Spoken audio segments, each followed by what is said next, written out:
Laki nito.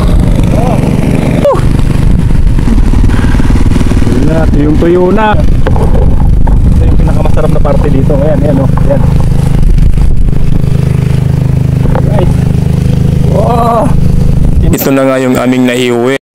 Ang laki daw ng katawan ko pero wala akong trabaho. Aba, kaya nga nag-resign ako sa dati kong trabaho dahil ayoko na magtrabaho. Tapos ngayon, pinoproblema mo na wala akong trabaho. Stupid. Pero hindi yan yung problemahin natin ngayon. Dahil wala tayong pakialam sa mga pakialamerong tao. At ito yung ating kontrolado. Dito lang tayo sa mga bagay na kontrolado natin. Ayan. Magkakaras tayo ngayon ng fish pond dahil magpapalit na tayo ng similya. Kailangan patanggalin lahat kung ano man yung mga nilalang nasa looban yan. Kaya ikakaras natin, i-water pump natin. Tara, let's go! Pero bago yan, magsasaing muna tayo. Ayan. Ayan yung fish pond. Ayun, papanda rin na yung makina. Pero ayaw mandar dahil lumublob kanina yan dahil nahulog ako dun. Habang buhat-buhat ko yung makina ng water pump. Ayan, buti ito lang yung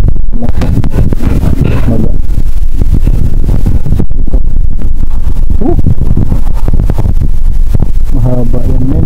Na! Ito! Laya! Malaya ka! Pupulutin na lang natin yung mga isda dyan pag meron. Habang naghihintay na maubos yung tubig, ayan, buko muna. Welcome to my vlog! Niya Kyle. Kaya yung dalawang makina na yung ginagamit natin dyan. Ayan, mabilis nang natuyuan. Mahibsan na. Alright, konti na lang yan. Ayun, medyo natutuyo na. Pwede na tayong lulusong dyan, mangdakma ng tilapia. Hindi na sana ako lulusong, kaya lang parang ang sarap mangdakma ng matatabang tilapia. So ayan, laki nito. Oh. Grabe, giant, man! Woo! Woo! Yun. Ah!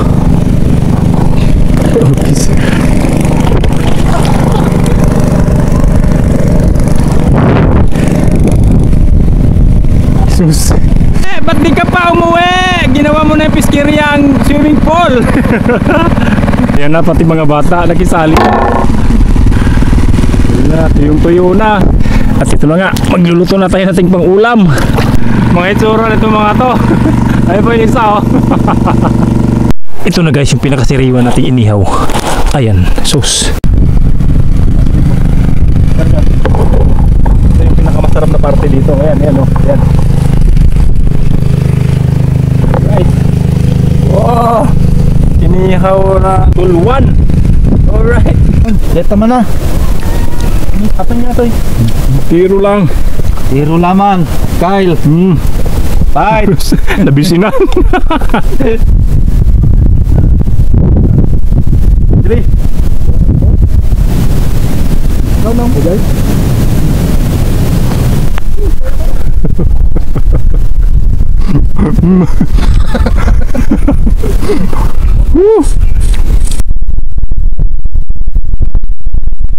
So ayun guys, tapos na tayong maglimas at nakuha na natin yung karamihan ng isda. Meron rin naman tayong nakuha kahit papano. At meron pa yan, pero tinamad na kami kasi hapon na. So ayun na nga, ito na yung lahat ng aming nakukuha doon sa fish pond. Ang dami nito, pero hati-hatiin pa namin yan. Hindi nga pala kami nagbibenta ng mga nahuli dito sa fish pond, ano. Talagang kinukonsumo lang namin to. At syempre yung iba, isinishare namin sa mga kapitbahayan. At ito na nga yung aming naiuwi. Marami-rami na rin to, mga 15 kilos nga pala yan. Tatambak lang namin to sa ref para may maulam. Thank you for watching!